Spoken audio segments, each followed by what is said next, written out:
Et maintenant, parlons un petit peu de la vie en dehors de la Terre. Bon, j'ai vu que vous étiez déjà très convaincus. Moi, je ne sais pas. On va essayer d'en discuter. Cela dit, ce que l'on peut dire, c'est qu'on n'est pas les premiers à se poser de telles questions. Déjà, les philosophes grecs, plus de 2 millénaires et demi, 2500 ans avant, discutaient déjà de cette question. Et c'est d'autant plus pour moi émouvant d'imaginer ces philosophes discutant de cette question, en les imaginant en train de manger des olives au bord de la mer en Grèce, et discutant comme ça. Et vous avez en particulier une lettre très fameuse d'Épicure qui dit, c'est une très longue lettre, mais j'ai juste 2 phrases qui ont été extraites de cette lettre, « Les mondes sont en nombre infini, certains similaires aux nôtres, d'autres étant différents. » Et plus loin dans la même lettre, il dit « Des espèces vivantes, plantes ou toute autre chose visible, pourraient exister dans certains mondes et ne le pourraient pas dans d'autres. » C'est incroyable déjà ce niveau de réflexion. Si on a démontré l'existence de la première, enfin la preuve de la première phrase que j'ai citée, on est absolument maintenant, pendant la prochaine 10 ans, 20 ans, je ne sais pas combien de temps il faudra, on est concerné par la deuxième affirmation ou proposition de Épicure. Cette réflexion, alors attention, hein, quand on parle, il mentionnait des mondes, c'était une vision philosophique, ce n'était pas des exoplanètes. C'est clair que c'était beaucoup plus philosophique comme proposition. Vous savez que la vie existe sur Terre, c'est le seul exemple que l'on a actuellement. Comme ça. Cette planète rocheuse a une particularité, a plusieurs particularités. D'abord, il y a une mince couche d'eau à sa surface, un solvant incroyable pour aider les réactions chimiques. Et d'autre part, c'est le domaine de température qui concerne la transmission de la vie d'une génération à l'autre. L'énorme programme qui permet de fonctionner à la vie, c'est protéger de l'environnement, d'échanger de l'énergie avec l'environnement et encore plus de transférer tout ce savoir à sa fille, à chaque duplication des cellules, eh bien, cette transmission se fait, on le sait, par le code génétique, une longue chaîne d'atomes et de molécules, comment dire, qui code la totalité du programme du vivant. Et en plus, lui dit comment elle pourra le transmettre plus loin encore après. Et ce code génétique, eh bien, il a une particularité, entre autres, parmi d'autres, comment dire, c'est que si vous le chauffez à plus de 100 et quelques degrés, 120 degrés, ça dépend du milieu et de la pression, eh bien, il se casse et la chaîne de transmission de la vie s'arrête. Si inversement vous refroidissez en dessous de peut-être moins 20 degrés, la lenteur de la chimie est telle qu'il n'y a plus rien d'intéressant qui se passe. Et c'est ce que vous utilisez vous-même chaque fois que vous voulez stériliser des aliments. Eh bien, par exemple, vous chauffez pour stériliser, tuer la propagation de la vie. Voilà. Donc cette planète, elle est très particulière, comme ça. Bon, en plus, on sait que la vie s'est développée là-dessus. Est-ce que c'est le seul endroit... Alors, soyons d'abord local.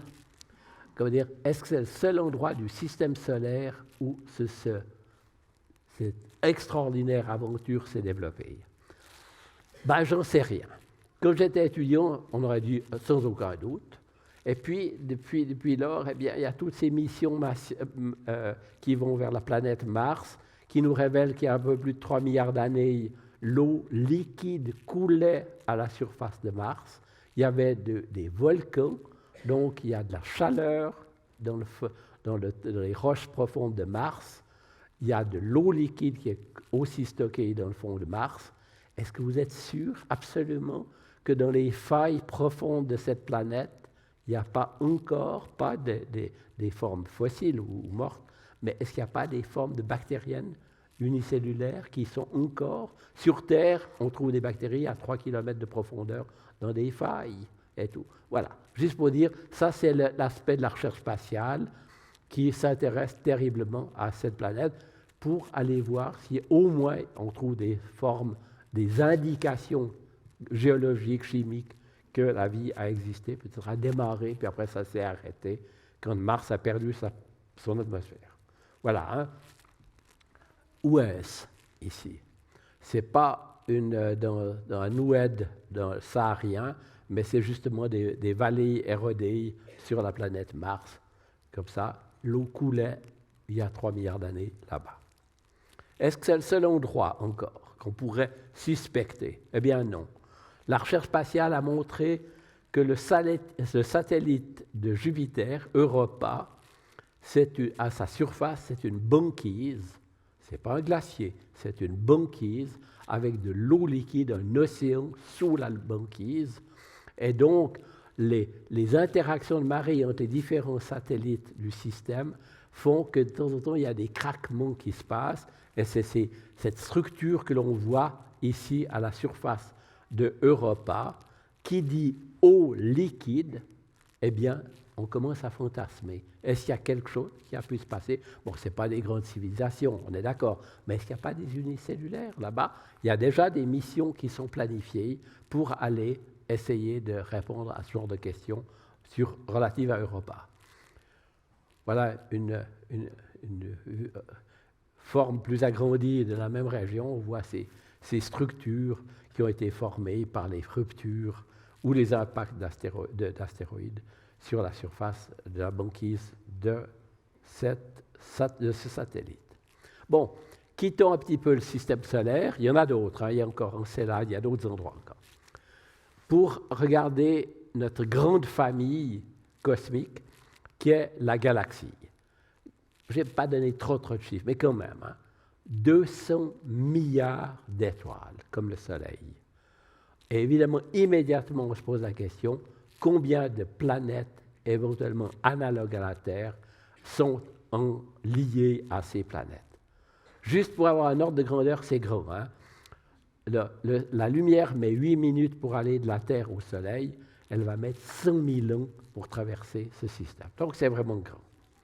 Et donc si on regarde un tout petit endroit avec les grands télescopes que l'on a à disposition actuellement, on regarde un tout petit endroit pas trop loin des régions centrales de notre galaxie, mais pas vraiment, parce qu'il y a la poussière qui le cache, mais un peu au-dessus du plan, eh bien on voit cette myriade d'étoiles.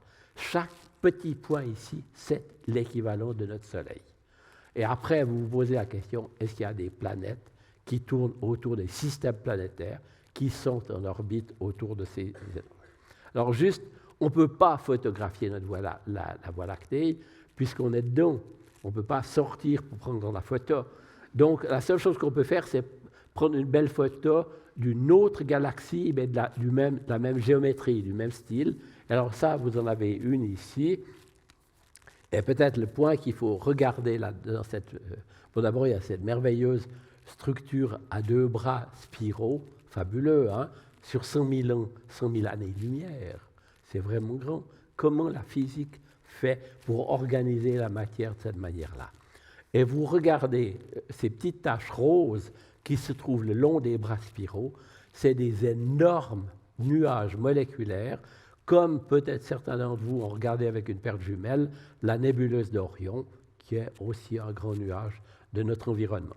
Et ces nuages moléculaires sont les nurseries, les endroits où se forment de nouvelles générations d'étoiles et de nouvelles générations de planètes. Voilà, on va encore revoir ça. Un milieu compliqué, c'est un des problèmes difficiles actuellement de l'astronomie et de l'astrophysique.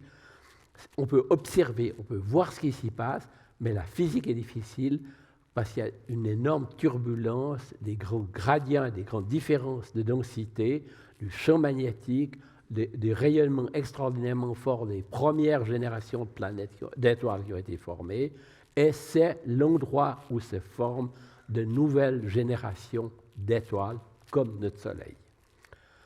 Et maintenant, j'ai parlé des Grecs, et regardons maintenant au XXe siècle. Que pensaient les astronomes durant la première moitié du XXe siècle? En fait, ici, il y a un diagramme qui montre le nombre estimé de systèmes planétaires dans la Voie lactée, dans notre galaxie, au cours, en abscisse des années. Et vous, en ordonnée, vous avez une échelle logarithmique, c'est-à-dire que c'est des puissances de 10.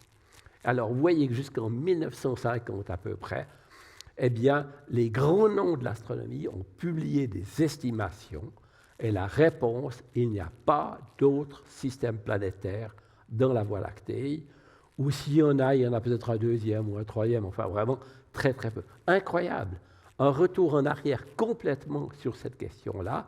Pourquoi? Parce qu'il y avait une théorie qui était évidemment erronée, qui ne permettait pas d'expliquer la formation des disques de gaz et de poussière nécessaires à la formation des systèmes planétaires. Bon, tout d'un coup, au milieu des années du milieu du siècle, les idées changent et au contraire, on réalise que les systèmes planétaires nécessaires à la formation de ces systèmes, eh bien, c'est une sorte de sous-produit obligatoire de la formation des étoiles elles-mêmes. Et dès ce moment-là, on change complètement l'échelle de 0 ou 1 ou 2 unités, on monte aux milliards, aux dizaines, voire aux centaines de milliards de systèmes planétaires. Et actuellement, nos observations montrent que c'est tout à fait correct. En fait, en gros, toutes les étoiles doivent avoir des systèmes planétaires ou quasiment toutes. Voilà, ça c'est le nuage d'Orion, un énorme nuage de gaz et de poussière, 100 000 fois la masse de notre Soleil, hein, c'est beaucoup quand c'est du gaz. Et il y a en 1995, le télescope Hubble regarde quelques étoiles jeunes qui venaient d'être formées, qui sortent de la nébuleuse, et avec son acuité visuelle, regarde et on voit ces petits disques noirs qui sont simplement les disques de poussière et de gaz qui tournent trop vite, ils ne peuvent pas tomber tout de suite sur l'étoile, et c'est l'endroit où vont se former par agglomération de grains de particules graduellement, et après, en attirant le gaz, eh bien, vont former les planètes. Ça, c'était avec le télescope Hubble, il y a presque 30 ans. Et en fait, maintenant, depuis le sol, eh bien, le développement des instruments actuels, même, c'est la même nébuleuse d'Orion, eh bien, on peut reprendre les mesures de toutes ces étoiles jeunes qui constituent ce nuage, et on voit qu'il y a une structure, on voit qu'il y a des détails, il y a des, comment dire, c'est réellement, il se passe des tas de choses dans ces disques de poussière qui tournent autour. Alors les gens, après, ont fait des simulations. Qu'est-ce qui se passe quand il y a une planète qui se forme? Alors il y a une planète qui se forme, elle se forme au détriment, ça c'est une simulation, hein, ce n'est pas une vraie photo. Comment dire? Elle se forme au détriment de la matière du disque. Elle collecte la matière du disque, et évidemment, il se forme une région annulaire où il y a de moins en moins de matière. Puis après, on fait les calculs, tout d'un coup, on voit que la masse de la planète va perturber ce disque, va faire des bourrelets à certains endroits que l'on voit en rouge sur la photo ici, il y a un peu plus de masse. Puis après, vous refaites les calculs dans l'autre sens, vous dites, mais ces excès de masse, ils vont aussi changer l'orbite de la planète. Et le résultat, c'est que quand la planète naît là, à une certaine distance, elle va orbiter en se rapprochant de l'étoile. Voilà. Elle ne reste pas toute seule où elles sont. Évidemment, pas de panique. Maintenant, il n'y a plus le disque. Ça ne bouge plus. Les astronomes de notre époque, ils ont vraiment de la chance parce qu'il y a des instruments incroyables qui sont à leur disposition. Ici, vous avez l'altiplano chilien, 5000 mètres d'altitude, un ciel très beau, et un consortium de 16 pays européens, des universités américaines et du Japon, ont créé cet instrument, 60 antennes de 12 mètres de diamètre, qui regarde au même moment le même coin du ciel, combine les rayonnements reçus dans le domaine submillimétrique, donc entre visible et les ondes de télévision, disons, pour étudier l'univers froid, donc l'endroit où se forment les galaxies, où se forment les étoiles, où se forment les planètes, etc., la matière entre les étoiles. Et voici en particulier un tout petit nuage, c'est beaucoup plus petit que Orion, qui était connu depuis longtemps pour avoir 2 étoiles très jeunes qui se trouvaient dedans. Et en utilisant cet instrument incroyable, comme ça qui a une acuité visuelle, évidemment typique d'une super paire de jumelles, si je peux prendre l'image, eh bien voilà ce que l'on voit autour de la jeune étoile, exactement ce que vous avez vu avant au niveau de la simulation. À un détail près, c'est qu'il n'y a pas un anneau noir, mais plusieurs. C'est la formation d'un système planétaire complet. Et si vous regardez maintenant, évidemment, ces collègues, je ne suis pas lié à ce genre de travaux, ces collègues qui ont fait ces travaux ont évidemment regardé d'autres objets après ce premier succès, et en fait, c'est vraiment ce qu'on voit. Toutes les jeunes étoiles, quand je dis jeunes, c'est quoi? C'est quelques millions d'années. Alors évidemment, vous me dites, oui, mais jeune, comme ça. Non, le Soleil a 4600 millions d'années, donc c'est des étoiles qui sont plus de 1000 fois plus jeunes que notre Soleil. Voilà. Donc si vous faites un rapport d'échelle avec la vie humaine, ça veut dire que par rapport à quelqu'un qui a combien faut voir le calcul, 80 fois 365 jours dans sa vie, vous divisez par 1000, ben vous tombez sur un tout petit bébé, quoi. Voilà. Donc c'est réellement des étoiles jeunes. Alors reprenons la même photo que j'ai montrée avant. Alors, vous avez beaucoup d'étoiles. Le problème n'est pas d'en trouver de nouvelles étoiles, on en a plutôt 3, comme ça. Mais est-ce qu'on a les capacités, 1, de détecter des planètes, 2, des planètes rocheuses, 3, des planètes habitables, et encore plus de la vie? Ça paraît difficile. Hein? Juste, alors on se dit, oui, mais s'il y en a partout, il suffit de prendre un grand télescope et regarder les étoiles les plus proches de chez nous. Il y en a qui ne sont pas très loin. Eh bien, ça ne marche pas. Pourquoi? Parce que le rapport de luminosité entre l'étoile et la planète est déjà terrible.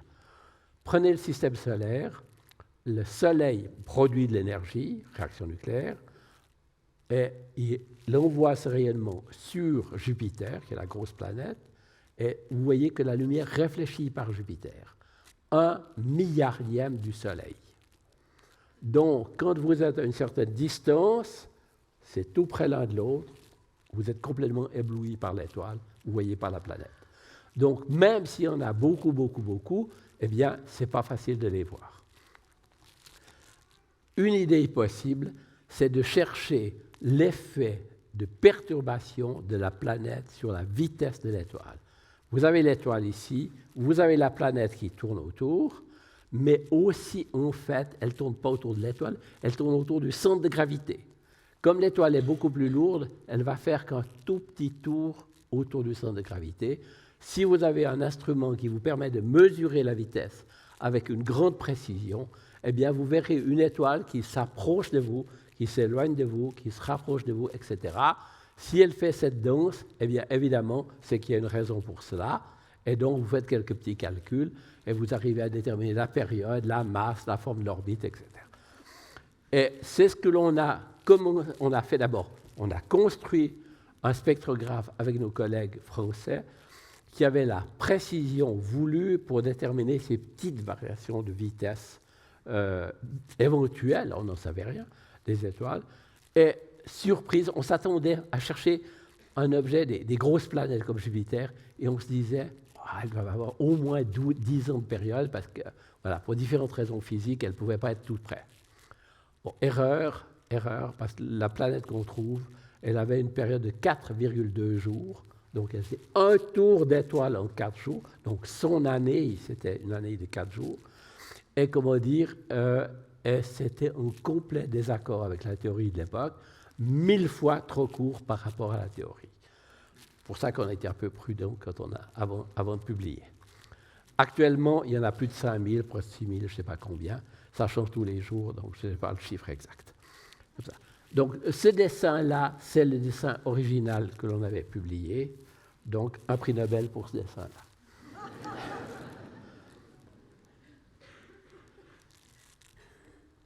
3-4 ans après, on en a découvert beaucoup d'autres avec mes collègues.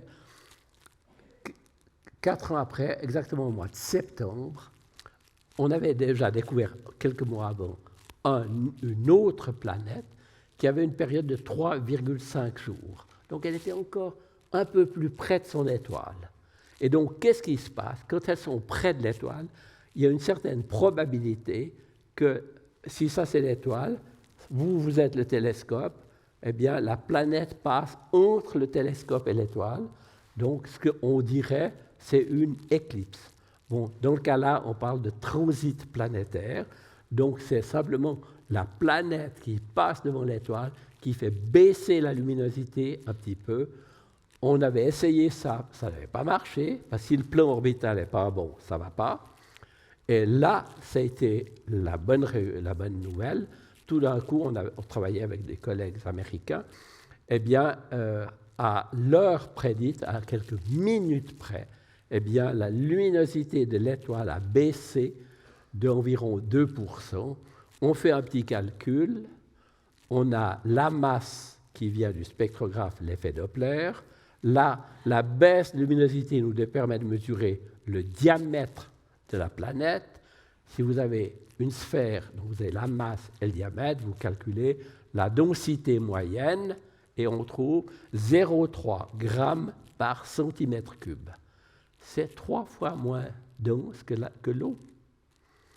Donc, on avait la preuve directe qu'il s'agissait bien de planètes géantes gazeuses, un peu comme notre Jupiter.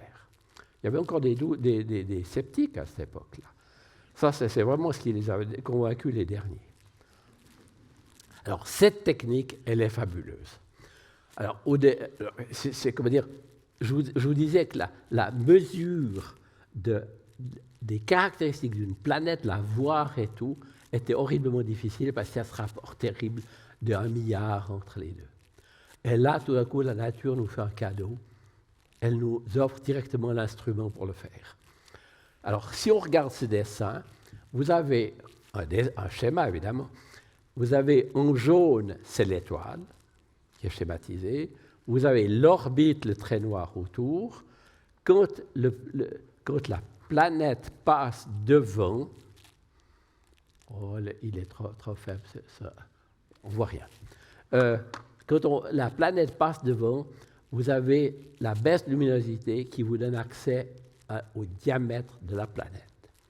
Quand la planète passe derrière, vous avez une baisse de la luminosité infrarouge qui vous donne la température de l'atmosphère de la planète. De la même manière que vous avez oublié une plaque électrique, ça rayonne, ça fait chaud comme ça. C'est évident que si vous cachez avec votre main, tout d'un coup, ça fait moins chaud sur votre visage. C'est le rayonnement infrarouge qui a baissé. Donc ça, c'est une manière directement... Vous ne l'avez toujours pas vu, mais vous pouvez calculer sa masse, son diamètre, la température de la surface. Mais il y a beaucoup mieux. Si vous regardez ce dessin, vous voyez qu'il y a un petit anneau bleu autour de la planète quand elle est devant. Qu'est-ce que c'est? L'atmosphère de la planète va légèrement filtrer la lumière qui vient de l'étoile. Donc, si vous comparez le spectre, la répartition des longueurs d'onde, quand elle est devant ou derrière, il y a une petite différence.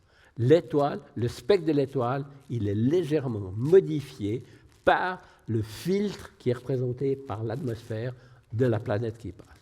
Fabuleux. Parce que ça veut dire que la différence des spectres devant et derrière vous donne accès à la chimie de la planète. Et ça, c'est l'énorme programme qui a déjà commencé depuis le sol, évidemment avec des tas d'ennuis parce qu'il y a l'atmosphère terrestre, mais comment dire, qui se poursuit maintenant depuis l'espace.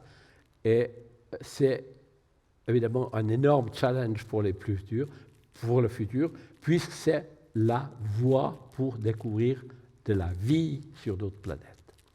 Mais peut-être avant de parler de ces sujets, je vous montre un parmi des milliers de transits qui ont été découverts.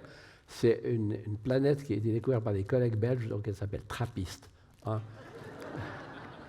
C'est un système, c'est un acronyme, ils se sont creusés les idées pour... terrestrial, je ne sais pas quoi, planète, search, voilà, comme ça. C'est un système planétaire de 7 planètes rocheuses, dont 2, au moins, peut-être 3, sont dans la zone habitable de cette étoile. Et ça, c'est les baisses de luminosité de la même étoile dues au fait que la première planète, la deuxième planète, etc.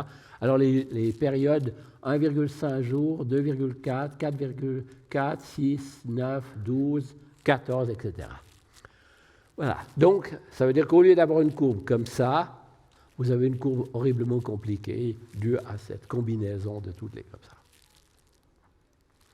Si on regarde le rayon de la planète et la masse de la planète, et on compare, vous voyez qu'il y a à un endroit donné Vénus et la Terre, et vous regardez une échelle qui donne la température à la surface, eh bien plusieurs de ces planètes sont dans un domaine où la température à la surface est compatible avec de l'eau liquide. Voilà. C'est juste un exemple. Il y en a plusieurs autres où on découvre des planètes actuellement qui sont dans la zone dite habitable, c'est-à-dire la zone où l'eau est liquide à la surface. Elles ne sont pas trop près de l'étoile parce qu'il fait trop chaud, elles ne sont pas trop loin parce que tout est gelé, il y a juste un endroit. Alors, est-ce qu'elles ont de l'eau liquide? Voilà. Après, on fait l'étude, on regarde. Bon, ce n'est pas si facile que ça parce que c'est un système qui est faible.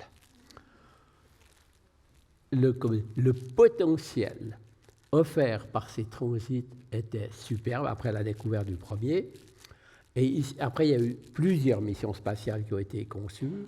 Une, c'était un tout petit télescope franco-européen qui s'appelait CORO, qui a été lancé, qui a découvert une 50aine de planètes. Et puis après, il y a eu une mission américaine de la NASA avec un télescope de l'ordre du mètre de diamètre, qui s'appelle la mission Kepler, qui a fait des mesures fabuleuses. Alors, l'idée est d'une simplicité incroyable. Après, le détail, c'est difficile. Vous avez la Terre ici. Ici, c'est le satellite. Il regarde, allez, cette étoile-là, comme ça, et il prend une photo toutes les quelques minutes. Il tourne, et il fait des photos toutes les quelques minutes pendant plusieurs années. Il choisit un coin du ciel qui est aussi dense que celui que j'ai montré, 100 000 étoiles. Donc, à la fin des quelques années, qu'est-ce que vous avez? Vous avez 100 000 séries de points qui correspondent à la luminosité de chaque étoile. Donc, il y en a une qui est comme ça, OK, pas de planète. Il y en a une autre qui est comme ça, une planète. Il y en a une qui est comme ça, etc., 2 planètes, etc. Et là, quand vous avez analysé les données de ce satellite, eh bien, vous avez ceci, vous avez le rayon en fonction de la période exprimé en rayon terrestre. Donc, le trait du bas correspond à des planètes qui ont le rayon de la Terre, après 4 fois le rayon de la Terre, 10 fois ou plus le rayon de la Terre, et en bas, vous avez la période, 1 jour, 4 jours, 10 jours, 40 jours, 100 jours. Et vous regardez cette mission, le nombre de milliers, non pas de planètes, mais de systèmes planétaires. Tous les points, le code utilisé pour les couleurs vous disent par exemple que les points rouges, c'est des étoiles qui ont 6 planètes qui tournent autour. C'est une courbe un peu compliquée comme ça, etc. Donc, autant qu'on veut. Alors, actuellement, nous, on continue, on s'intéresse beaucoup à ça. On a construit un deuxième instrument qu'on avait avant au Chili pour l'hémisphère nord, parce que ces étoiles, cet endroit est dans l'hémisphère nord. Donc, on devait avoir un autre instrument. Et pourquoi? Parce que cette mission donne accès au diamètre des planètes, mais pour faire de la physique, il fallait au moins avoir la masse des planètes, et c'est ce que l'on fait avec l'autre instrument. Voilà. La course, le développement instrumental est extrêmement actif. On a vu ALMA, cet interféromètre de 60 antennes. Et ici, ça, c'est dans le domaine visible ou infrarouge. Ça, c'est dans le nord du Chili, pas loin de ce qu'on a vu avant, 4 télescopes européens de 8 mètres de diamètre, au sommet du mont Paranal, comme ça. Et je fais un peu de la publicité pour mes collègues. Comment dire, après les instruments qu'on avait développés 20 ans avant, ils ont évidemment appris comment encore augmenter la précision. Et en fait, il y a un consortium, il y a 4-5 instituts qui se cachent là derrière, qui ont construit un nouveau spectrographe, encore plus précis, une énorme usine qui se trouve sous le plateau du mont Paranal qu'on a vu avant, avec un énorme spectrographe sous vide qui permet de recevoir la lumière de 4 télescopes de 8 mètres, c'est-à-dire l'équivalent d'un collecteur de 16 mètres, pas 4 fois 8, hein, parce que la surface de 16 mètres, comme ça. Et le but de cet instrument est d'étudier évidemment beaucoup de choses en astronomie, mais en particulier d'avoir la précision voulue pour détecter des changements de vitesse de 10 cm par seconde. Alors, qu'est-ce que ça veut dire? Ça veut dire que quand le Soleil, si vous regardez, vous oubliez toutes les autres planètes, vous regardez que la Terre, eh bien la Terre tourne autour du Soleil et fait bouger le Soleil de 10 cm par seconde en une année. Regardez, hein, c'est pas beaucoup, hein? Comme ça. Voilà, ça c'est la précision auquel on arrive actuellement avec nos instruments. C'est incroyable qu'on arrive à mesurer des changements de vitesse des étoiles avec cette précision-là. Donc ça c'est le but. Malheureusement, là, avant j'ai dit que la nature nous avait aidés avec les transits, là elle ne nous aide pas. Parce que si on regarde le Soleil, c'est une vraie photo, ça c'est pas un dessin, eh bien ce n'est pas une belle surface lisse. Il y a des colonnes de gaz qui montent, d'autres qui descendent, 1000 mètres par seconde.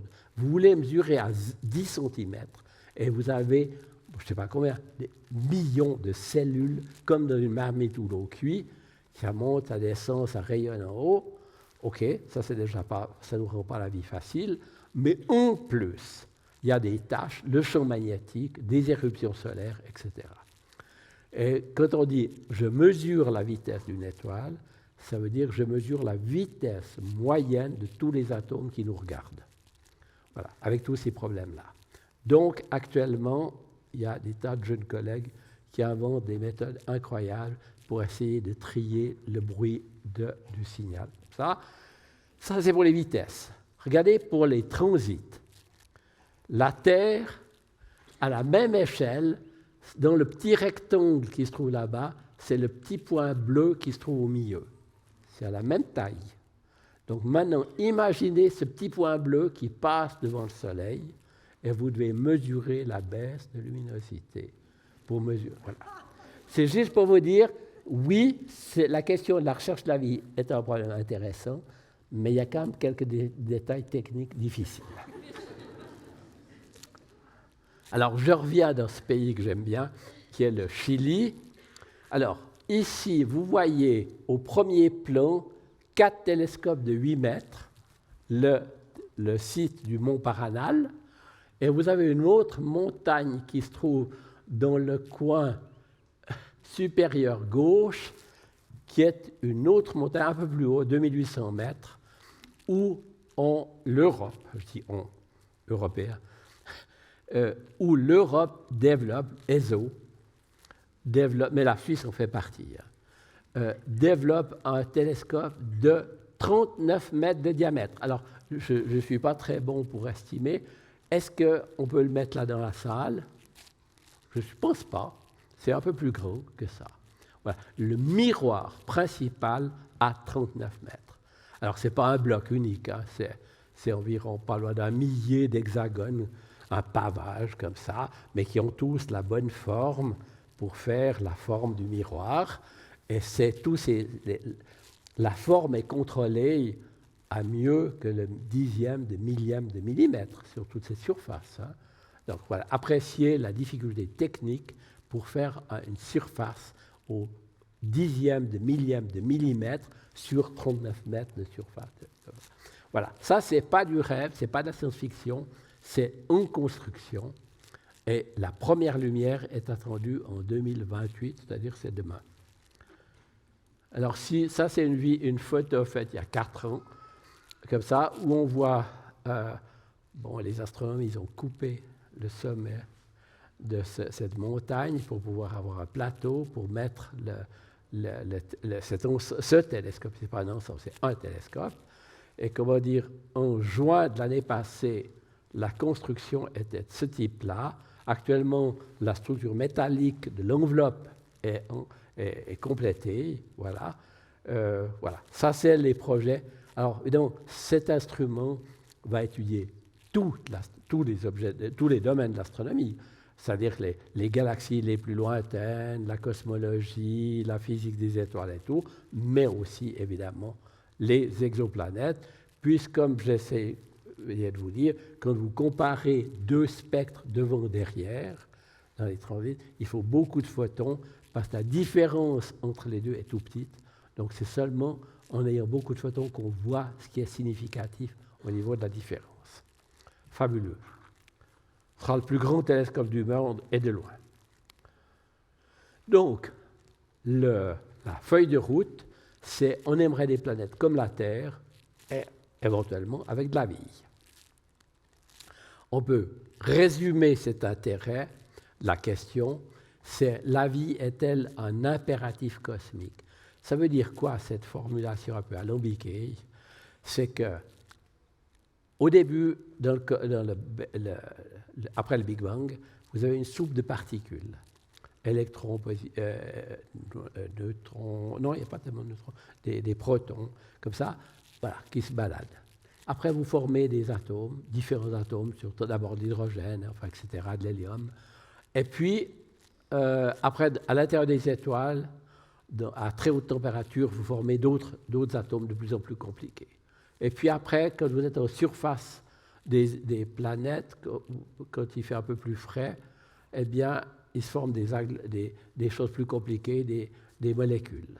Voilà. Donc il y a une sorte de complexité qui arrive comme ça. Est-ce que la vie est un impératif qui va encore au-delà? Est-ce que ça se forme naturellement quand il y a des lois de physique et de chimie qui vont faire qu'on arrive à former des molécules autoréplicantes complexes comme l'ADN, etc., qu'on appellera la vie. Voilà. Alors ça, c'est la grande question. Combien de temps il faudra pour répondre? J'en sais rien. J'aimerais juste maintenant esquisser un petit peu quelque chose qui évidemment est un bel outil qui a été développé au cours des dernières années, qui est le télescope James Webb Telescope, qui est le successeur du Hubble télescope à l'échelle du monstre que j'ai montré avant, qui est petit. Hein. Il a seulement 6,50 m de diamètre, c'est-à-dire que à peu près ça. Mais il a un avantage énorme, c'est qu'il est en orbite très loin de la Terre et il mesure dans l'infrarouge. Et donc, cet instrument-là, comment dire, fait des merveilles dans tous les domaines de l'astronomie, mais je crois à peu près le 30% est dédié aux exoplanètes. Incroyable, hein? Une machine pareille déjà pour ce sujet. Au cours des 25 dernières années à peu près, eh bien, qu'est-ce qu'on a découvert? On a découvert une énorme diversité des systèmes planétaires. Ça veut dire quoi? Ça veut dire que notre système planétaire n'est de loin pas un modèle de tous les systèmes planétaires qui existent. Ici, vous avez un diagramme où vous voyez la masse des planètes découvertes en fonction des périodes, avec des codes d'après les différentes techniques utilisées.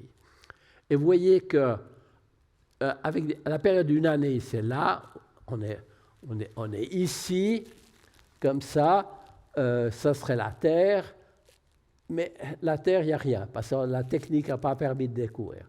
Mais vous regardez la quantité de planètes découvertes qui sont à des très, très, très près des étoiles. Et puis aussi des planètes qui sont très massives, beaucoup plus, 1000 fois la masse de la Terre, c'est plus que Jupiter, etc. Voilà, ça c'est la découverte. Il existe une grande diversité de mécanismes de formation des systèmes planétaires. Et le télescope James Webb, mais aussi au sol, ça fait, va s'adresser à essayer d'étudier la région où il y a des Jupiters comme le nôtre, qu'on appellera les Jupiters froids, mais aussi des planètes des Jupiters chauds, comme la première qu'on a trouvée. Des Jupiters, mais qui sont très très près de leur étoile, parce qu'ils ont migré, justement, ils se sont rapprochés. Et puis, il y a toute une zone de mini-Neptune, des planètes de 10-15 fois la masse de la Terre. On en a un ou deux, Uranus-Neptune, mais ils sont loin. Là, vous avez des Neptunes en quantité gigantesque. Regardez la densité, qui sont dans des périodes de quelques jours. Voilà. Notre système solaire, il n'a jamais eu ça. Et puis, on peut s'intéresser après à celle du bas, à savoir les planètes rocheuses.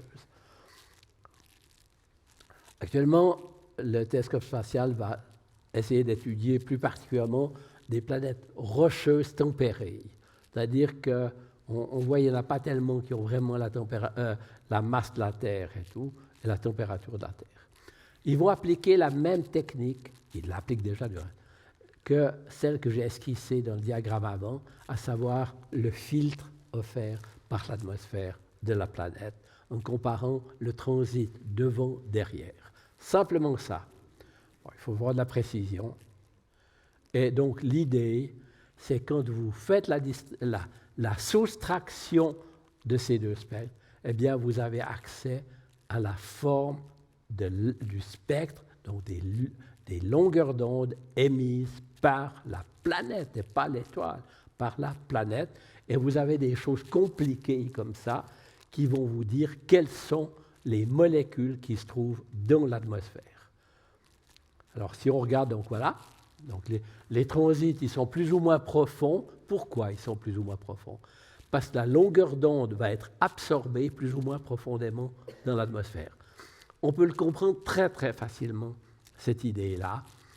Imaginez que vous appliquiez cette même technique au passage de la Terre devant le Soleil. On aurait une certaine baisse, parce que la diamètre de la Terre, c'est disons 12 000 km. Si vous refaites la même mesure dans le domaine de l'ozone est bloqué à 40 km, rayonnement de l'ozone. Donc, ça vous permettrait d'avoir une Terre un peu plus grande. Donc, le transit dans la région de l'ozone va être plus profond que dans le domaine où la lumière arrive dans une autre longueur d'onde. Voilà. Et ça, c'est des vraies mesures, ce n'est pas un dessin, c'est des mesures qui ont été faites par le James Webb d'une planète dont je ne vais pas vous donner le nom parce que ce n'est pas très intéressant. Comment dire, chaque courbe correspond à des couleurs différentes, à des longueurs d'onde différentes. Donc vous analysez ces petites différences d'un endroit à l'autre, et qu'est-ce que vous obtenez? Eh bien, vous obtenez une courbe avec toutes les caractéristiques chimiques du CO2, la grande ici, mais aussi l'eau, le méthane, ils ne l'ont pas trouvé. Ils regrettent. Ça aurait été une sorte de preuve qu'il existe la vie. Voilà. Enfin, voilà. Donc, vous avez la possibilité d'analyser. Et le but de ce genre de détecter, c'est de détecter un mélange de différentes de molécules qui vous disent « Ah, c'est probablement des sous-produits nécessaires au développement de la vie. » Ce n'est pas une belle photo de E.T., non. C'est simplement des choses comme ça. Bon, on peut encore après varier. Vous savez que le CO2 varie sur Terre parce que la biomasse elle est dissymétrique entre l'hémisphère nord et l'hémisphère sud. Et le CO2 varie en fonction du temps. Bon, actuellement c'est impossible, c'est trop petit, mais dans le futur, peut-être qu'on pourra faire la même technique pour découvrir des variations dues à la biomasse sur une autre planète. Et je vais terminer avec ceci-là, cette image. Actuellement, il y a un centre pour l'étude de la vie dans l'univers qui a été créé à l'Université de Genève il y a 3 ans à peu près, et qui groupe actuellement une quarantaine de chercheurs. C'est un centre pluridisciplinaire, département d'astronomie, département de physique, chimie organique, sciences de la Terre, institut Forel, quelqu'un qui vient de la formation des enseignants, et aussi des gens d'autres universités, ici entre autres de l'UNIL et puis de l'École polytechnique, qui tous simplement se groupent pour aborder ce problème hyper compliqué de la problème de la vie en le regardant sous différentes facettes comme ça. C'est beaucoup plus compliqué que simplement ça apparaît. Et je vous remercie pour ça.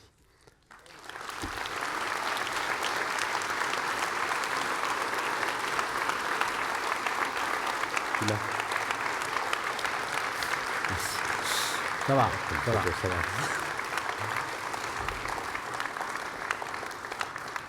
Merci Michel Mayor. Merci. On vous écouterait pendant des heures, mais malheureusement, l'heure tourne. Alors mes questions sur la chimie du carbone et Elon Musk, je vous les poserai un autre jour. On va peut-être poser ou proposer au public... Avant, je prends encore du temps. Désolé. Comment dire?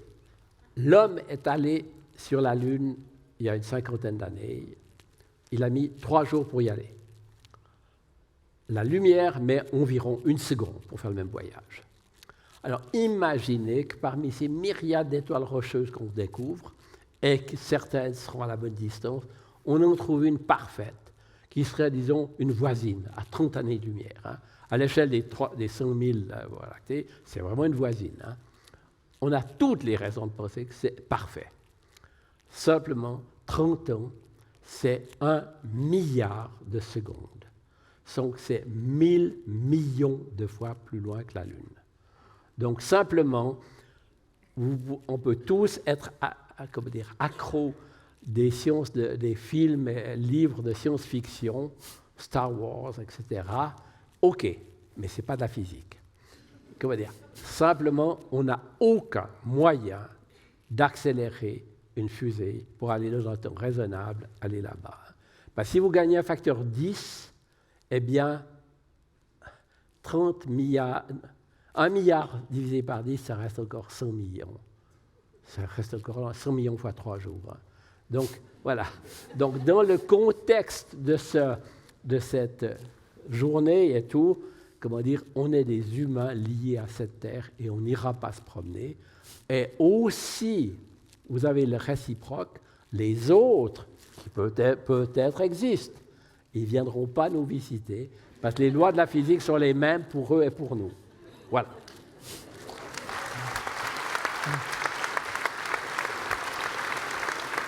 C'est dit. Alors on passe aux questions du public.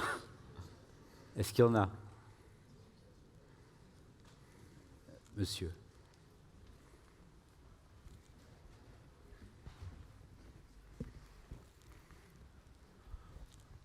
Alors merci beaucoup pour votre exposé qui est absolument merveilleux et qui permet de rêver un peu.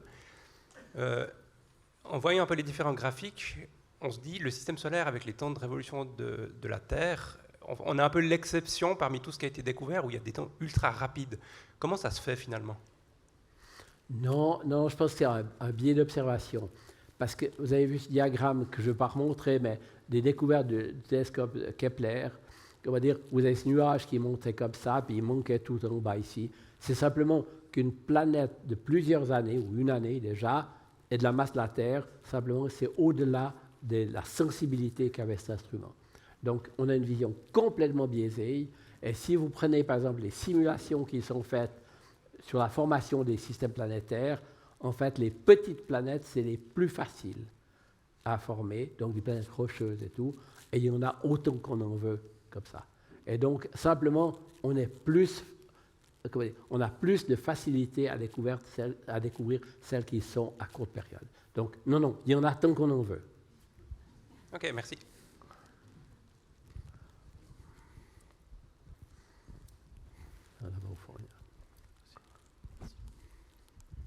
Merci beaucoup, c'est tout à fait... Je suis là, pardon, je me lève. Alors, c'est tout à fait fascinant. Ma question, c'est qu'est-ce qui sera nécessaire pour identifier des cycles potentiellement géochimiques au niveau d'une planète Terre? Par exemple, vous avez montré la courbe de CO2 terrestre. Qu'est-ce qu'il faudrait comme instrument pour pouvoir détecter ça sur une autre planète? Est-ce que ça sera plutôt dans la lumière visible ou infrarouge? Ou peut-être autre chose? Je pense que l'infrarouge offre plus de richesse pour découvrir des molécules un peu compliquées. Donc, typiquement, le James Webb, c'est la bonne manière de faire. Ce qui ne veut pas dire que dans le domaine visible, il n'y a pas des biomarqueurs qui seraient intéressants à découvrir. Le problème, c'est un peu comme dans une... Vous avez un crime, vous commencez à... Vous n'avez pas de coupable comme ça, mais vous commencez à avoir des indices. Et à un moment donné, la somme des indices qui dessinent le coupable vous disent oui, probablement, c'est suffisant pour dire que c'est lui le coupable. Et que ce faisceau, comme ça. Et donc là, ce sera un peu quelque chose de similaire. On aura des découvertes de certains biomarqueurs de l'eau, du CO2, du CH4, du méthane, des oxydes d'azote, etc. Peut-être plus tard d'autres choses, mais ça c'est déjà difficile, comme ça, autour d'une planète rocheuse dans la zone habitable, et à un moment donné, vous direz, oui, voilà, il me semble que le mélange est tel que la vie doit exister là-dessus. Mais vous n'aurez pas une preuve formelle comme ça. Alors après, évidemment, si vous faites vous découvrez la variation du CO2, mais c'est petit, hein, c'est comme 4 ppm par rapport à 400 ici. Hein. Donc ça veut dire qu'il faut avoir déjà une précision incroyable pour arriver à faire ça. Il y a d'autres techniques. Il y a des gens qui essayent de découvrir la discontinuité due à la photosynthèse dans le spectre. Il y a aussi des gens qui essayent de découvrir des choses liées... Enfin, il y a différentes techniques comme ça. Simplement, je crois que ça montre l'utilité de l'analyse pluridisciplinaire des géologues, des chimistes, etc., qui combinent leurs affaires parce que c'est compliqué. C'est pas la réponse « Ah, on a découvert la vie ». Non, c'est pas comme ça. Merci. Merci. Alors, je suis navré, j'ai la lourde tâche de couper un prix Nobel. On doit y aller. Oui, tout à fait. Merci Michel Mayor. Désolé, c'était trop long.